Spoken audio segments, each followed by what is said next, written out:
What kind of impact does James have on the offense as a whole when he's just able to be on the floor? Yeah, well, he's a good shooter. You know, he gives us a threat outside and pulls the defense out to him, which should open some things up inside. And we aren't taking advantage of that, but we need to do that. But it gives us 8 guys. 7 guys is really not enough. You can get by with 7, but if you have foul problems or you get in a fast-paced game, you need that extra guy. And it gives us 3 forwards.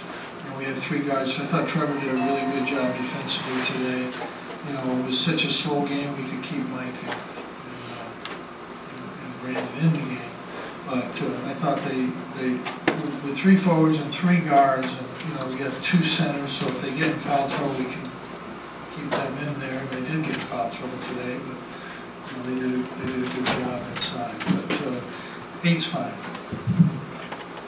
Coach, can you talk about team chemistry with Southerland back? Well, it's going to change, you know. I mean, it's different. It takes time to get used to it. There's no knowing, no way of, you know, figuring out how it's going to work. When you don't play in games, it's different. Practice is different from games. And I thought he played extremely well for when he missed those 4, I think, to start. I think it's really hard, and then he hit his first, I think, in the second half, and then he made a good run out, got a dunk, and made a good pass to Brandon. So then we ran a little play at the top for him, and he hit the 3 up there. So I thought I was surprised that, you know, he got going. And it's tough when you have a bad first time back, you know, to get it going. He got it going. Coach, without talking about James's situation, could you just talk about the process? Is that over? No, I can't talk about it. It's all privacy. But is it done now, or is the NCAA get involved like last year, like we did with that, or is that over? It is where we are right now. He's out there, he's playing. So what have you encountered with him during this whole process, and what kinds of conversations have you had with him? He's been good.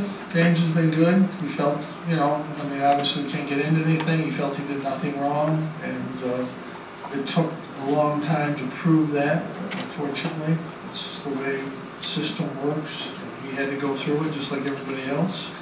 And, you know, it wasn't resolved until, you know, Friday. It's just, that's the normal process. They just can't do it right away. Because he's an athlete, they had to go through the process, and they did, and they cleared him on Friday. So, you know, he's been good. He's practiced. It's not the same. He's worked hard. We've really tried to work him hard in practice and run him and play him more. And you know, he's done that. It's hard for a senior to miss games like that. It's very difficult. We forget how important each game is to an athlete, to a player. I think you forget that as you get older, or if you never played. It's life and death, that game. Missing one game, missing one half is huge for players. You know, you never get that back. But you had to go through the process, and he did, and he hung in there through it. And I think it's not easy to do. He deserves a lot of credit for that.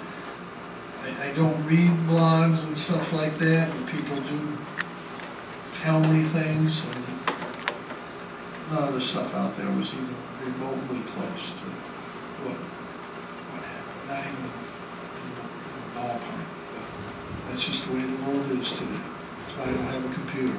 I throw up every day. But you all can do that. It's amazing how we like fiction.